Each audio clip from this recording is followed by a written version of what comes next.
everyone. In this video, I wanted to talk to you about a really important concept that I go over with all my coaching clients. So I think it's really one of the keys to being able to understand your own symptoms and take control of your own health. So that concept is, what does it mean for the SI joint to be out of alignment? When I first started having this problem, back when I was seeing a chiropractor, which I no longer even recommend chiropractors, I recommend physical therapy. But I was seeing a chiropractor, and although he did help me temporarily in the short term, he never explained to me kind of like the overall situation regarding the pelvis. So I knew that I had a posterior rotation. That's where the hip bone rotates backwards ever so slightly relative to the sacrum. I knew that that was my problem. But he never told me that there were other patterns of misalignment that someone could have and that I also sometimes had in addition to this posterior rotation. And now I tell everyone, first of all, I really highly recommend working with a knowledgeable physical therapist above any other profession. And I really recommend that you ask them to tell you the specific terminology for how your SI joints are out of alignment, because that is the key to being able to understand your own body and take control of your own health. So, what are the forms of misalignment that the SI joint can have? As I explained, you can have a posterior rotation. That's where your hip bone just rotates backwards ever so slightly in relation to the sacrum. And when I say it rotates backwards, I'm only talking about a couple of millimeters. It's a very subtle thing. It's not going to show up on an X-ray or MRI. The joint is not dislocated. Technically, it's called a subluxation, but for our purposes, we can just say that it's rotated a tiny, tiny amount, and it may look normal in an image compared to someone else's X-ray, but it's not normal for your body. And an experienced physical therapist can do a hands-on assessment, and they can tell what's going on. So you can have a posterior rotation. That's a backwards rotation. But you can also have a forwards rotation. So that's the opposite. That's where the hip bone has rotated forwards. Just a couple of millimeters. Again, it's very, very subtle. And one very common pattern that you can have is, let's say you have a backwards rotation on one side, a posterior rotation. It's very common to develop an anterior rotation on the opposite side because the two SI joints are meant to work together as a system. So if one side is doing one thing, the other side may end up doing something else because it's the body's way of trying to balance out if you have an imbalance on one side. So the anterior and posterior rotation, in my experience, those really seem to be the most common forms of misalignment, and they also seem to be the forms that most physical therapists who've maybe taken one or two basic trainings on this area, they may be familiar with that and they may know how to correct that.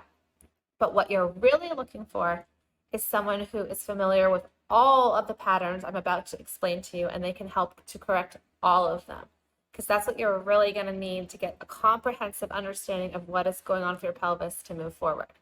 So the next pattern I'd like to discuss is called an upslip. That's where the hip bone kind of gets pulled straight upwards. It's also known as a shear, an upward shear. A shearing refers to like these two surfaces kind of sliding past each other vertically. So you can get this upslip or upward shear, and that's often caused by a muscle up here. It's called the quadratus lumborum. It attaches to the top of the hip bone, and then it runs up alongside to the side of the spine. If this muscle goes into a spasm, it can actually just pull the hip bone upwards into an upslip.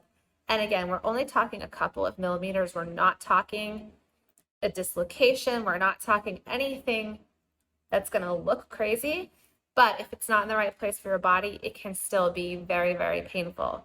The good news, sometimes an upslip can be released very simply just by releasing a spasm of that quadratus lumborum muscle. Not every time. Sometimes it takes a little bit more of a thorough adjustment, but if you're really lucky, your practitioner may be able to correct it just by releasing that muscle spasm, and that's really great when that can happen. The opposite of an upslip is called a downslip, and that's just the opposite. That's where the hip bone has just moved straight downwards in relation to the sacrum. Now, according to all of my teachers and mentors, downslips are pretty rare.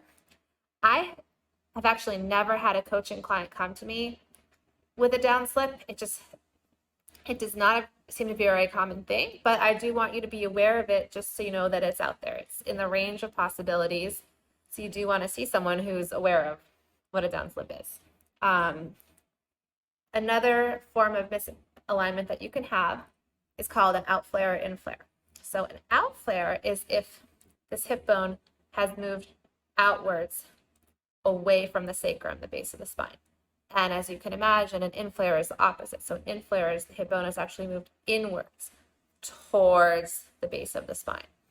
And each of these patterns has its own specific terminology and its own specific correction to fix it. So that's why you see these videos on YouTube that say like, oh, realign your SI joint in 3 easy steps. And the video is like 2 minutes long.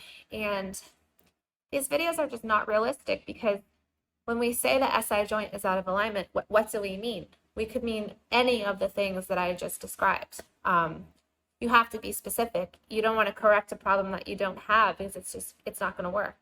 And then one other pattern of misalignment to be aware of is that the sacrum itself can rotate. That's called a sacral torsion. Torsion is the official term for a rotation. So the sacrum can also rotate in relation to the base of the spine. That is also something that a hands-on practitioner can evaluate and treat for you. So all of these patterns of misalignment are really important to check for.